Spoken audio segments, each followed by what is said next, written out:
સમાચાર ગાંધીધામમાં આજરોજ અષાઢી બીજ નિમિત્તે જય જગન્નાથ સેવા ટ્રસ્ટ દ્વારા દર વર્ષની જેમ આ વર્ષે પણ અષાઢી બીજના ભગવાન જગન્નાથની શોભાયાત્રાનું સુંદર આયોજન કરવામાં આવ્યું હતું.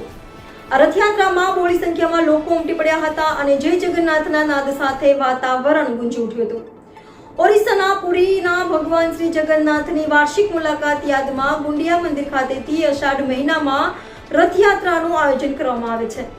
રથયાત્રા શહેરના વિવિધ મુખ્ય ગાંધીધામમાં જય જગન્નાથ સેવા ટ્રસ્ટ માર્ગો મુખ્ય બજાર થઈ રથયાત્રા રેલવે દ્વારા આજે રથયાત્રાનું આયોજન કરાયું.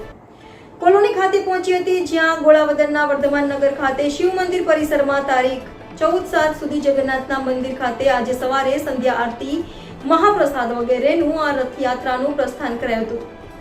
આ તકે પૂર્વ રાજ્યમંત્રી વાસણભાઈ આહિર, ગાંધીધામ ધારાસભ્ય માલતીબેન મહેશ્વરી, પૂર્વ કચ્છ પોલીસ વડા સાગર બાગમાર સાહેબ, ડીવાયએસપી મુકેશ ચૌધરી સાહેબ ઉપસ્થિત રહ્યા હતા. NN news Gandhidham. દર્શક મિત્રો, તમારી આસપાસ બની રહેલી અવનવી ઘટનાઓ વિશે જાણવા માટે NN ન્યૂઝને લાઇક કરો, શેર કરો, સબસ્ક્રાઇબ કરો અને બેલ આઇકન પ્રેસ કરો, જેથી આપને નોટિફિકેશન્સ મળતી રહે.